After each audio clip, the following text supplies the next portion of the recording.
Hello friends, good evening all of you. कैसे हैं आप सभी लोग? तो कल के लेक्चर में हमने सक्सेसिव डिफरेंशिएशन को कंप्लीट कर लिया था और आज के लेक्चर में हम पार्शियल डिफरेंशिएशन को स्टार्ट करने जा रहे हैं। तो पार्शियल डिफरेंशिएशन स्टार्ट करने से पहले हम बात करते हैं टोटल डिफरेंशिएशन की और पार्शियल डिफरेंशिएशन की। इन दोनों में क्या फर्क है? जैसे आप लोग ट्वेल्थ क्लास में डिफरेंशिएशन पढ़कर आए होंगे, डीवाई ओवर डीएक्स। तो आपने वहां पर क्या नोटिस किया होगा? जैसे आपके पास कोई फंक्शन है y is equal to f x, ठीक है? तो इसमें ये हमारा क्या होता था? Independent variable. और उसी के करस्पॉन्डिंग y जो हमारा होता था वो क्या होता था? हमारा डिपेंडेंट वेरिएबल। यस और नो, है ना?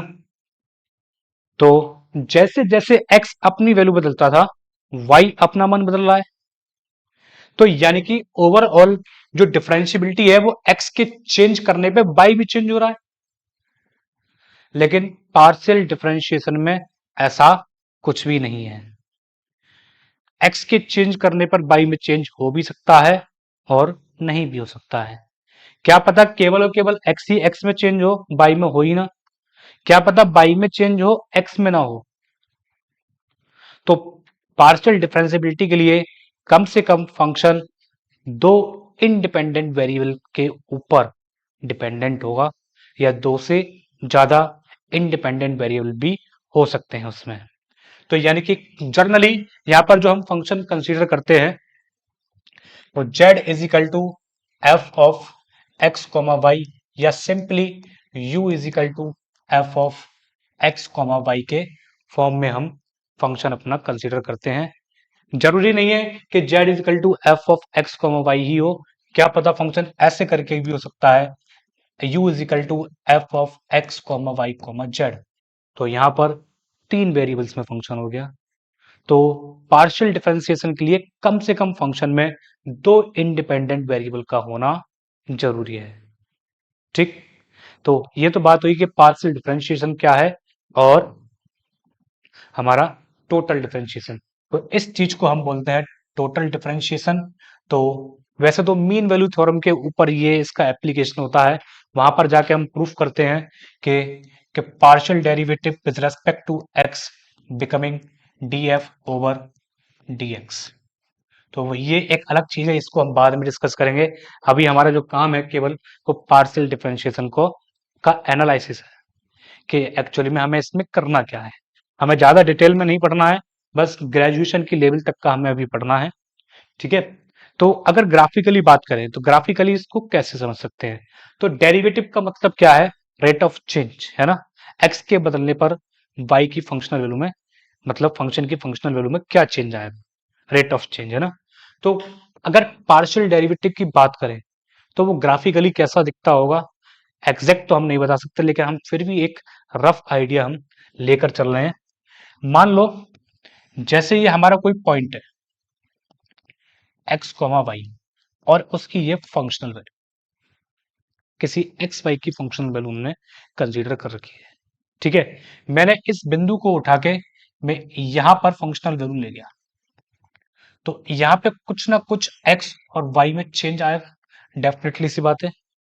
अगर हम पॉजिटिव डायरेक्शन में कंसीडर कर रहे हैं तो जस्ट, अगर हम सिंपली एफ के टर्म्स में भी कंसीडर ना करें, एक्स वाई के टर्म्स में कंसीडर करें, तो ये हम पॉइंट को क्या लेंगे? X y. तो ये कोई और एनदर पॉइंट होगा जो एक्स से क्या है, कम से कम इतनी दूरी पे आगे बढ़ा है, और वाई एक्सिस में इतनी दूरी ऊपर बढ़ा है। तो कम से कम वो एच डिस्टेंस एक्स एक्सिस में आगे बढ़ा होगा और के डिस्टेंस वाई एक्सिस में आगे बढ़ा होगा। यस और नो? तो अगर सिंपली बात करें, तो अगर इस बिंदु की बात करें तो ये पॉइंट क्या होगा? फिर हम कह सकते हैं f of x plus h comma y. Yes और नो? अगर हम बात करें इस पॉइंट की, ये वाला पॉइंट कौन सा होगा? F of x comma y plus k. Yes और नो, ये हमने h मानी है डिस्टेंस और ये हमने k मानी। ठीक है, तो अगर हम फंक्शन को इस लाइन के अलोंग देखें, तो इस लाइन के अलोंग देखें आप, तो आपको क्या नजर आ रहा है? केवल और केवल x की वैल्यू में चेंज हो रहा है, y की वैल्यू एज कांस्टेंट रखी हुई है ना। तो ये क्या है? Change in values of x। अगर आप केवल इस लाइन के थ्रू जाएं, इस लाइन के थ्रू जाएं, तो आपको क्या नजर आ रहा है इस बार? x की वैल्यू तो अपनी जगह कांस्टेंट है, लेकिन चेंज किस में हो रहा है? y में हो रहा है। अगर आप ऐसे करके बढ़ रहे हैं आगे, तो आपको क्या चेंज दिख रहा है? अब x और y दोनों में चेंज हो रहा है। तो इसी चीज की स्टडी का नाम है पार्शियल डिफरेंशिएशन। मतलब हमें जो अभी जो हमारे बीएससी फर्स्ट सेमेस्टर में है, वो केवल x में चेंज और y में चेंज है, दोनों में एक साथ चेंज नहीं है। ये जो जाएगा हमारा, वो फोर्थ सेमेस्टर में चला जाएगा। फोर्थ सेमेस्टर में वहां पर जाकर हमें लिमिट, कंटिन्यूटी और डिफरेंशियबिलिटी तीनों डिस्कस करनी है। तो उस टॉपिक का नाम फोर्थ सेमेस्टर में होगा फंक्शन ऑफ सेवरल वेरिएबल्स या टू वेरिएबल्स के नाम से लिमिट, कंटिन्यूटी और डिफरेंशियबिलिटी का डिस्कस करेंगे वहां फोर्थ सेमेस्टर में। लेकिन यहाँ जो हमें बस केवल x में चेंज और y में चेंज की स्टडी को लेकर पहले सेमेस्टर में पढ़ना है। तो जब x में चेंज होगा, जब चेंज इन x होगा, तब क्या होगा हमारे पास? तो जैसे हमारी डिफरेंशियबिलिटी की डेफिनेशन है सेम, कि भाई आप किसी पॉइंट पर एफ डैश सी लिखते हैं, तो limiting value x tending to c f x minus f c upon x minus c. या तो आप ये वाली डेफिनेशन देते हैं, या आप लेफ्ट हैंड और राइट हैंड वाली डेफिनेशन देते हैं, तो जीरो प्लस एच या जीरो माइनस एच करके देते हैं। तो सेम मैनर में यहां पर हमारे पास जो हम एक्स एक्सिस के अलोंग, एक्स की डायरेक्शन में जब डिफरेंशियबिलिटी चेक करेंगे, मतलब behaviour of change, change of behaviour हम चेक करेंगे किसका? एक्स में चेंज, केवल एक्स में। तो हमने उस चीज को डिनोट किया है f x, small f x. तो इसका मतलब होगा partial derivative of function with respect to x. ठीक, और इसको फाइंड करने का तरीका होगा limiting value h tending to zero f of x plus h comma y minus f of x comma y upon h। तो ये क्या हो गया? x एक्सिस में चेंज। ठीक, तो y अपनी जगह कांस्टेंट है, y की मतलब पर्टिकुलर वैल्यू फिक्स होगी यहाँ। ऐसे ही जब आप, तो इसी चीज को आगे चल के वो p नाम दे देता है। ठीक, ऐसे ही जब y में चेंज करने जाएंगे, तो उसको वो नाम देता है q और एफ वाई। ठीक है, तो उसको डिनोट करते हैं हम del f over del y से, और निकालने का तरीका बिल्कुल सेम होगा, limiting value k tending to zero f of, तो इस बार चेंज किस में देखेंगे? y टर्म्स में। तो x comma y plus k minus f of x comma y upon के।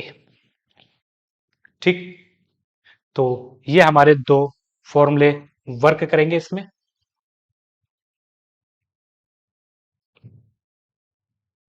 आगे चल के ये, तो x का एक बार और x के रेस्पेक्ट कर देंगे, तो वो आगे चल के इस चीज को नाम देगा r।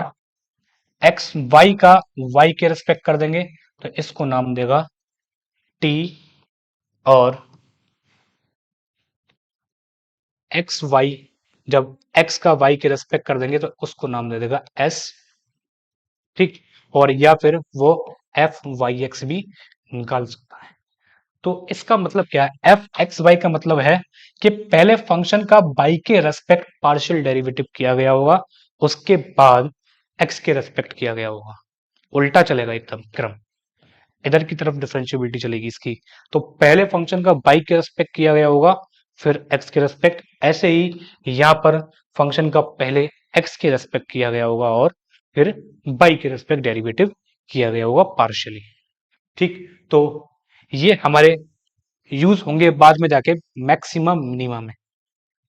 ठीक है, तो अभी ये हमारे यूज नहीं होंगे, बस हमें बेसिक नॉलेज लेनी है कि इनको क्या सिंबल से हम डिनोट करते हैं आगे चल के। तो हमारे काम के ये एफ एक्स और एफ वाई है। तो अब मतलब क्या है, तो हमें क्वेश्चन इसके ऊपर बेस नहीं है, हमारे हमारे क्वेश्चन जो है वो डायरेक्ट है। डायरेक्ट इन द सेंस, जैसे आपने 12th क्लास में एक चीज और पढ़ी होगी, क्या, जैसे आपने फंक्शन का डेरिवेटिव पढ़ा होगा, y is equal to sine x. ठीक है, तो आपने क्या पढ़ा होगा, dy over dx is equal to cos x. एक चीज तो ये पढ़ी है ना, दूसरी चीज क्या पढ़ी है, बता सकते हैं? दूसरी चीज के लिए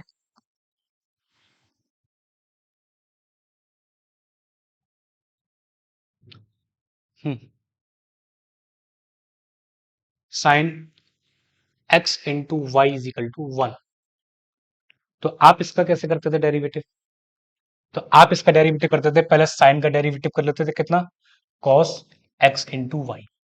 फिर एक्स वाई का डेरिवेटिव करते थे, पहला ऐसे ही, दूसरे का डेरिवेटिव प्लस दूसरा ऐसे ही, पहले का डेरिवेटिव, और इधर से जीरो के बराबर रख देते थे।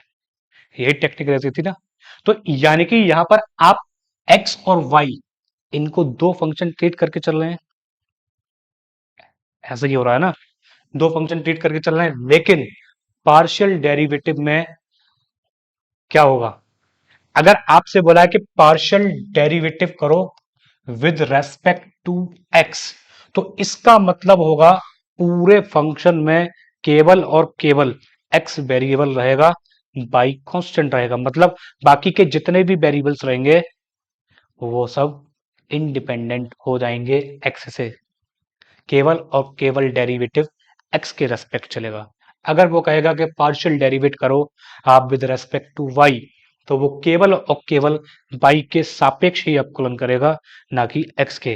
कहने का मतलब यह है कि अगर आप इसी फंक्शन का partial derivative with respect to y करते हैं, तो कॉस साइन का डेरिवेटिव कॉस एक्स वाई, और एक्स वाई में एक्स कांस्टेंट हो जाएगा, वाई का डेरिवेटिव कितना हो जाएगा, एक्स, और वन का डेरिवेटिव जीरो। तो ये है partial derivative with respect to y. अगर बात करी जाए विद रेस्पेक्ट टू एक्स, तो साइन का डेरिवेटिव कितना हो जाएगा, कॉस, कॉस एक्स वाई, और एक्स वाई में इस बार वाई जो होगा वो कांस्टेंट के जैसे काम करेगा, तो एक्स वाई का कितना हो जाएगा, वाई और वन का डेरिवेटिव जीरो। क्लियर है बात? तो हमें जो डिफरेंशियबिलिटी करनी है पार्शियल डेरिवेटिव वाली, ये वाली करनी है, ना कि हमारी ये डेफिनेशन वाली हमें लगानी है। ठीक है, ये वाली जो डेफिनेशन लगती है हमारी, वो हमारी फोर्थ सेमेस्टर में लिमिट, कंटिन्यूटी और डिफरेंशियबिलिटी चेक करने के लिए यूज होगी। तो ये वाली डेफिनेशन यहाँ पर हमें पहले सेमेस्टर में नहीं लगानी है। ठीक, तो आगे बढ़ते हैं डिफरेंशियबिलिटी की तरफ। तो पहला क्वेश्चन है इसका कि वेरीफाई कीजिए, एक फंक्शन दे रखा है z is equal to x into sine y plus y into sine x. तब वेरीफाई करा रखा है कि इस फंक्शन का पहले आप पाई के रेस्पेक्ट डेरिवेटिव कीजिए, फिर एक्स के रेस्पेक्ट डेरिवेटिव कीजिए, उसके बाद आप एक्स के रेस्पेक्ट डेरिवेटिव कीजिए, फिर वाई के रेस्पेक्ट डेरिवेटिव निकालिए, और ये दोनों डेरिवेटिव आपस में बराबर आएंगे, ऐसा हमसे प्रूफ करने के लिए बोला है। तो हमने क्या करा, अपने जेड को कंसीडर कर लिया आंसर में पहले। ठीक, तब हमने लिखा है कि इस फंक्शन का partial derivative with respect to x. तो हमने ये जो लाइन लिखी है वो partial derivative with respect to x लिखी है।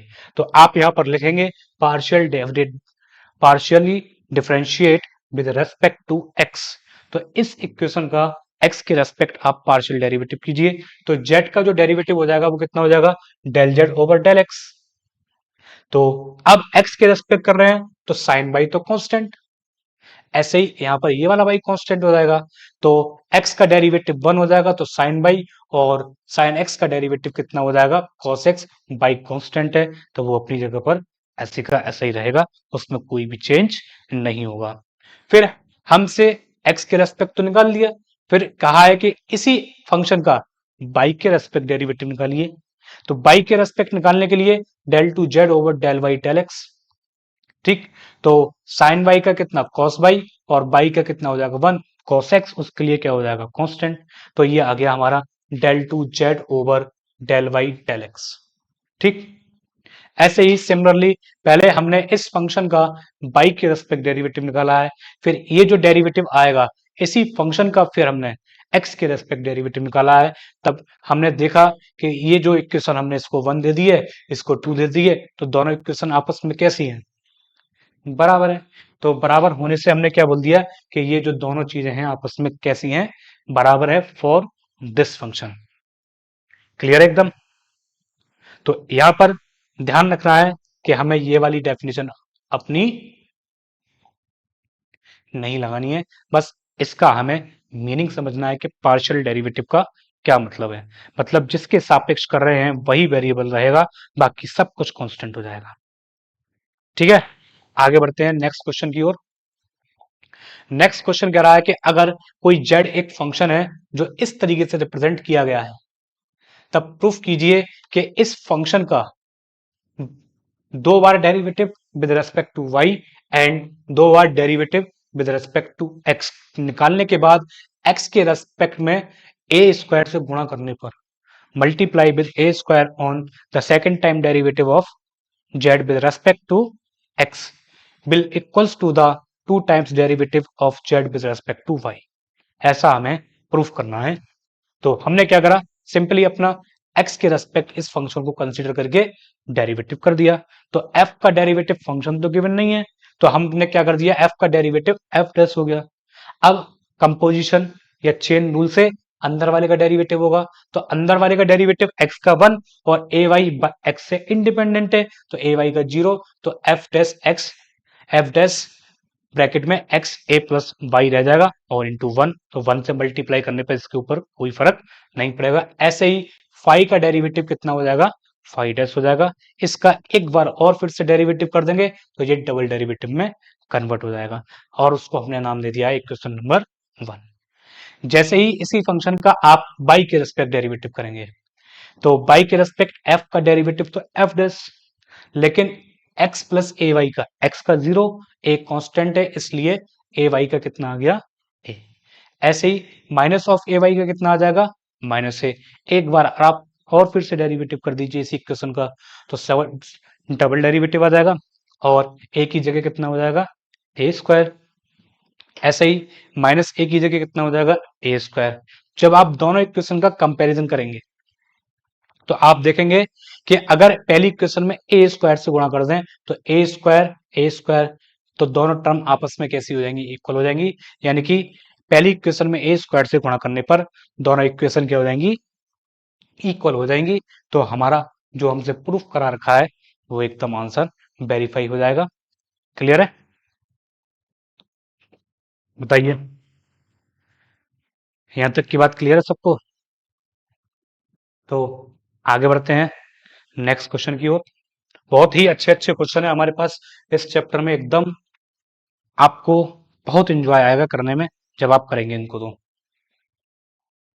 नेक्स्ट क्वेश्चन है, अगर कह रहा है कि x की पावर x, y की पावर y, z की पावर z इजिकल टू कोई कांस्टेंट सी है, तब शो कीजिए जब x is equal to y is equal to z होगा तब z को डिपेंडेंट मानकर और x y को इंडिपेंडेंट मानकर इसी फंक्शन में, तब इतना प्रूफ करना है जब x is equal to y is equal to z. ये क्वेश्चन दिया है हमें, तो एकदम बहुत आसान है। अब हमारे पास पार्शियल डेरिवेटिव करने के लिए तो ये थोड़ा सा कॉम्प्लेक्स टाइप का हमें दिख रहा है, तो हमने इसको आसान बनाने के लिए क्या कर लिया, दोनों तरफ लॉग ले लिया। तो हमने क्या लिखा, taking log on both side. तब हमारे पास लॉग की प्रॉपर्टी से हमने दो प्रॉपर्टी को एक साथ यूज करके स्प्लिट कर दिया है। एक तो पावर वाली भी लगा दी एक साथ, और साथ में मल्टीप्लीकेशन वाली भी प्रॉपर्टी हमने लगा दी है। तो ये इसको हमने लिख दिया है x l n x plus y l n y plus z l n z is equal to l n c. अब हमसे मांगा क्या है, y के रेस्पेक्ट और फिर x के रेस्पेक्ट, लेकिन हमने निकाला किसके रेस्पेक्ट है, पहले x के रेस्पेक्ट। तो डरने वाली कोई बात नहीं है, जब आप इसका सॉल्यूशन करेंगे तो लास्ट में जाके आपको del z over del x की वैल्यू की नीड पड़ेगी, इसलिए हमने del z over del x को पहले निकाल लिया है। ठीक है, कोई डरने वाली बात नहीं है। तो del z over del x की वैल्यू पहला ऐसे ही दूसरे का डेरिवेटिव प्लस दूसरा ऐसे ही पहले का डेरिवेटिव, एक्स के रेस्पेक्ट इसका डेरिवेटिव तो जीरो हो जाएगा। लेकिन जेड किसका फंक्शन है? जेड तो एक्स और वाई दोनों का फंक्शन है, इसलिए जेड एल एन जेड का डेरिवेटिव जीरो नहीं होगा। तो हमने इसका चेन रूल से डेरिवेटिव कर दिया, पहला ऐसे ही दूसरे का डेरिवेटिव प्लस दूसरा ऐसे ही पहले का derivative into del z over del x, और मिलके एल एन सी का डेरिवेटिव जीरो। क्लियर है इतना? सिमिलरली तो हमने इसका क्या यहां से क्या निकाल दिया अपना, del z over del x की वैल्यू निकाल दी। सेम मैनर में del z over del y की वैल्यू निकल कर आएगी। ठीक, अब हमारे पास कौन निकल कर आ गया? Del z over del y निकल आया। अब क्वेश्चन के अकॉर्डिंग बाई फंक्शन का डेरिवेटिव एक्स के रेस्पेक्ट, तो ये जो डेरिवेटिव आया है इसका एक्स के रेस्पेक्ट में डेरिवेटिव करना होगा। तो हमने लिखा है नाउ, तो हमने एलएचएस कंसीडर कर लिए इनडायरेक्टली। तो डेल ओवर डेल एक्स, तो इसको हमने बाहर निकाल दिया, del z over del y. Del z over del y की हमने ये वाली वैल्यू लगा दी। तो अब हम इस फंक्शन का एक्स के रेस्पेक्ट डेरिवेटिव कर रहे हैं, तो ये फंक्शन जो है 1 plus l n by x से तो इंडिपेंडेंट है, तो ये कांस्टेंट की तरह क्या निकल कर आ जाएगा, पूरा फंक्शन बाहर निकल कर आ जाएगा। बाहर निकल कर आ जाएगा तो हमारे पास सिंपली क्या रह जाएगा, del over del x of 1 upon 1, sorry, del over del x of 1 upon 1 plus l n z. ठीक है, तो इतना हो जाएगा। तो अब इस फंक्शन का हमें एक्स के रेस्पेक्ट डेरिवेटिव करना है। तो जब एक्स के रेस्पेक्ट डेरिवेटिव करने जाएंगे तो ये क्या होगा, अंश हर वाले से, मतलब एनआर और डीआर वाले फॉर्मूले से हमने इसका डेरिवेटिव लगा दिया है। तो नीचे का स्क्वायर, नीचे की चीज ऐसी, ऊपर का डेरिवेटिव जीरो, माइनस ऊपर की चीज ऐसी और नीचे का डेरिवेटिव, तो नीचे का डेरिवेटिव मतलब del over del x of 1 plus l n z. Clear है? तो ये तो कांस्टेंट है, ये तो बाहर ही चल रहा है, तो इसका तो जीरो ही हो गया। तो अब 1 का डेरिवेटिव कितना हो जाएगा, जीरो हो जाएगा, तो लिखने की कोई जरूरत ही नहीं है। लेकिन एल एन जेड का क्या होगा, तो लॉग का डेरिवेटिव क्या होगा, 1 अपॉन जेड। ठीक, और जेड का कितना हो जाएगा, del z over del x. Clear है बात एकदम? तो देख लो यहां पर हमारा कौन इंक्लूड हो गया, del z over del x, और उस del z over del x की वैल्यू हमने यहां से उठा के लगा दी है, और यहाँ पे लगा देंगे, तो ये हमारे पास जो LHS होगा वो कितना आ जाएगा, इतना कन्वर्ट होके आ जाएगा। क्लियर है? अब क्वेश्चन में हमसे क्या मांगा है, at x is equal to y is equal to z पर बताइए, है ना? जब आप x is equal to y is equal to z पर लगाएंगे तो हमने y और z सबको किस में कन्वर्ट कर दिया, x में। क्यों? क्योंकि हमसे आंसर किस में मांगा है, x में मांगा है, इसलिए हमने y और z को किस में कन्वर्ट कर दिया है, x में ही कन्वर्ट कर दिया है। तो ये लगा दिया, तो ये मिलकर कितनी हो जाएंगी, दो पावर से एक पावर कैंसिल हो जाएगी। इस वन को हमने लिख दिया है log e, और log की प्रॉपर्टी से इसको e इंटू एक्स बनाकर जो हमसे आंसर मांगा है वो हमने प्रूफ कर दिया है। देख लीजिए, कोई दिक्कत हो तो बताइए।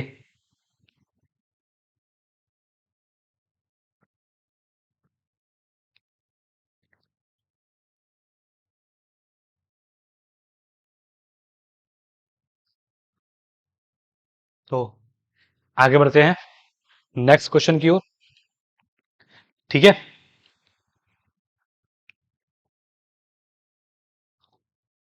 नेक्स्ट क्वेश्चन बहुत ही अच्छा क्वेश्चन है, आगे चल के ये होमोजीनियस फंक्शन की पहचान बनेगा, थोड़ा थोड़ा उसी से मिलता जुलता है।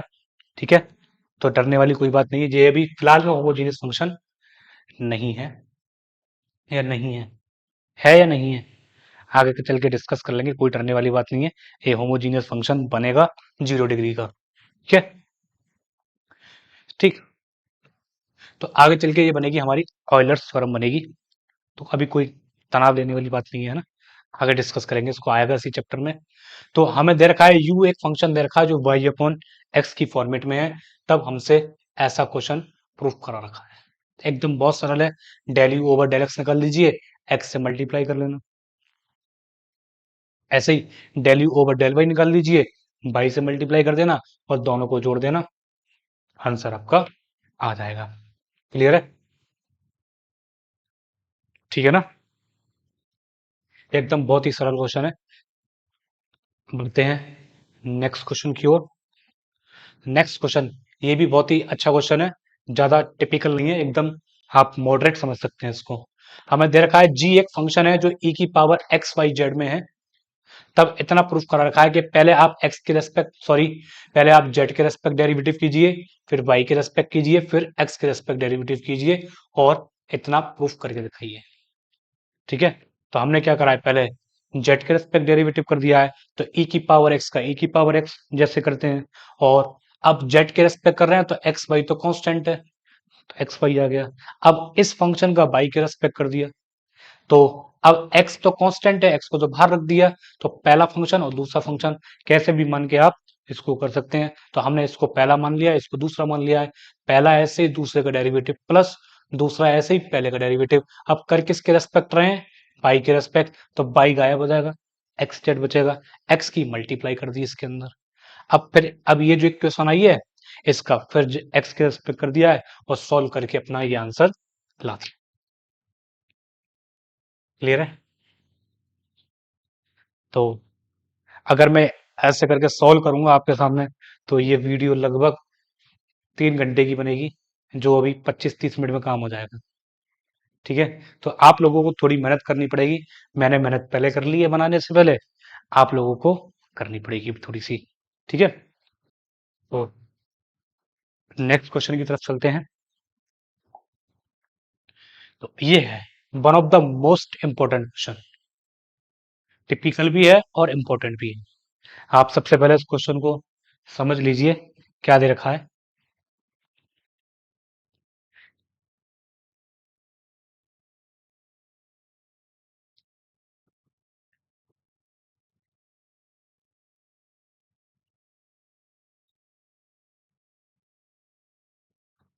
हमें दिया है एक फंक्शन, थोड़ा सा कॉम्प्लेक्स टाइप का क्वेश्चन दे रखा है, कोई बात नहीं है।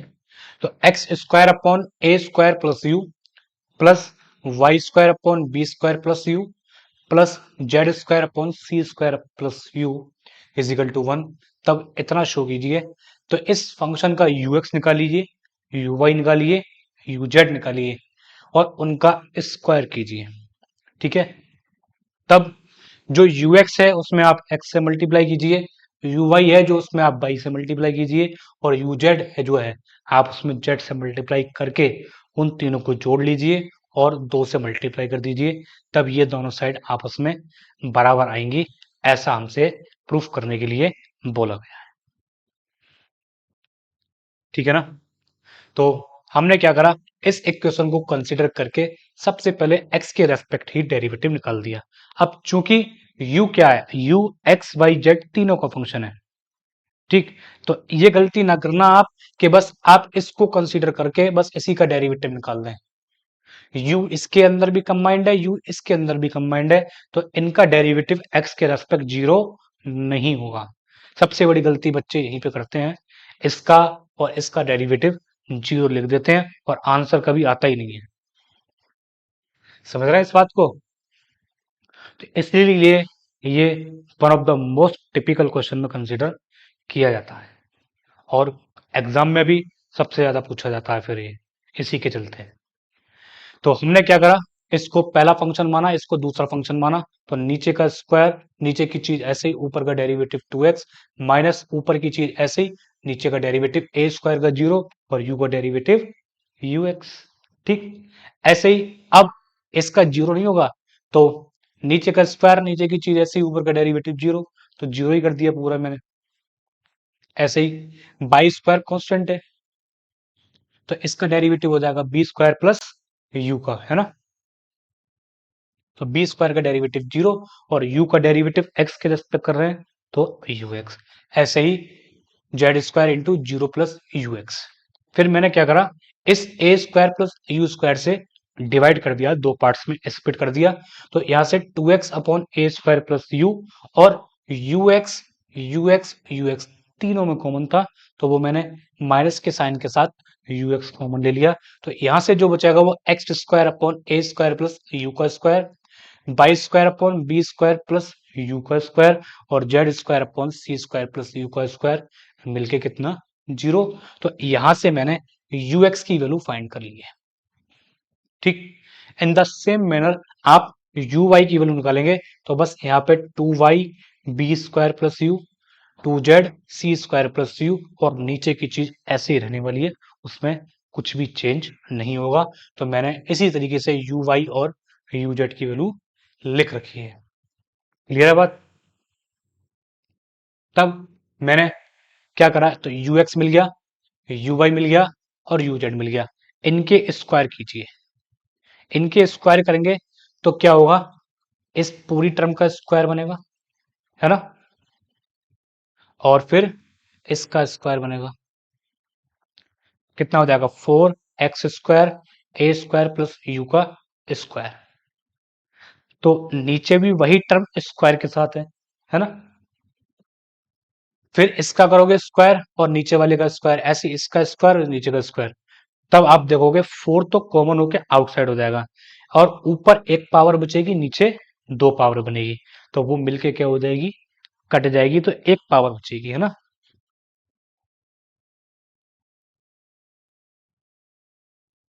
हम तब स्क्वायर करने पर क्या मिलेगा, तो 4 इतना बचेगा ऑन सॉल्विंग, है ना। अब आपको,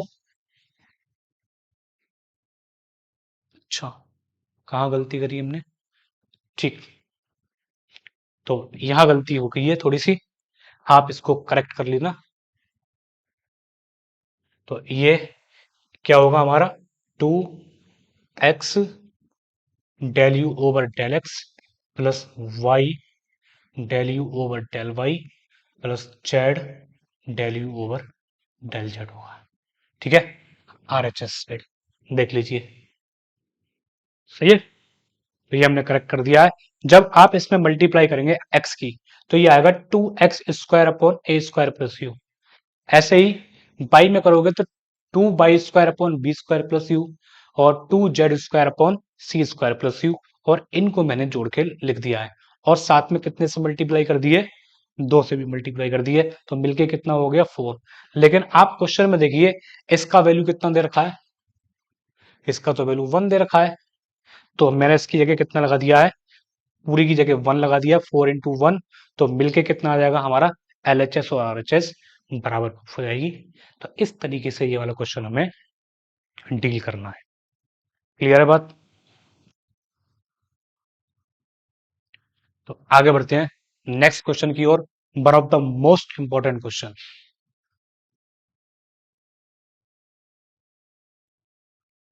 मोस्ट इंपॉर्टेंट।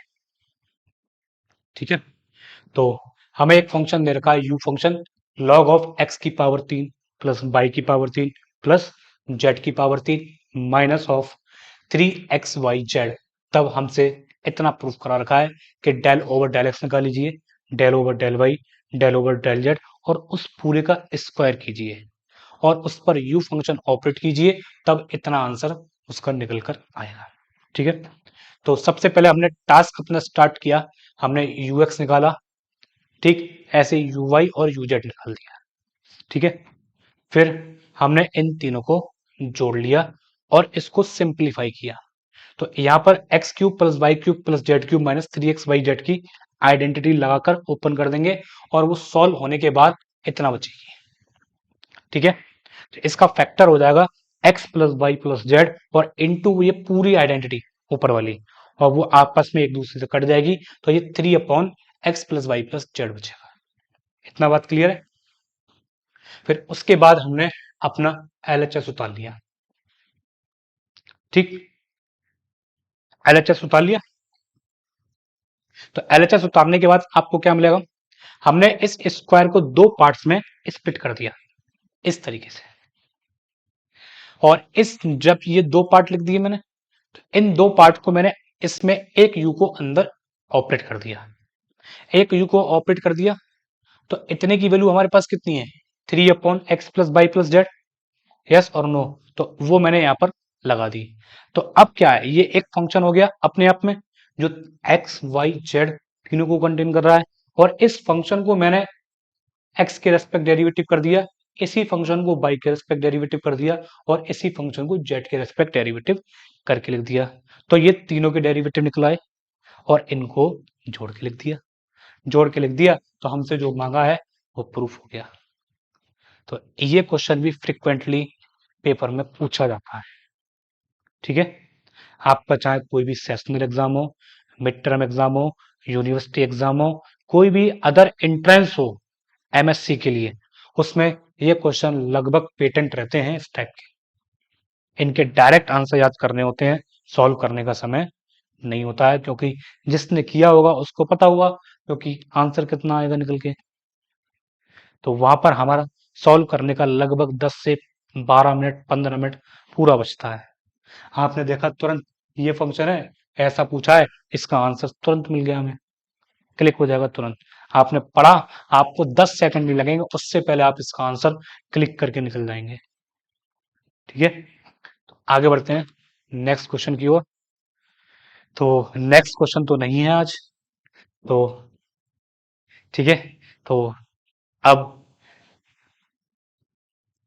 तो नेक्स्ट लेक्चर में हम लोग पार्शियल डिफरेंशिएशन को कंटिन्यू करेंगे और उसमें हम होमोजीनियस फंक्शन की बारे में डिस्कस करेंगे और इसके कुछ और क्वेश्चंस हैं उनको डिस्कस करने की कोशिश करेंगे। आज के लिए इतना ही।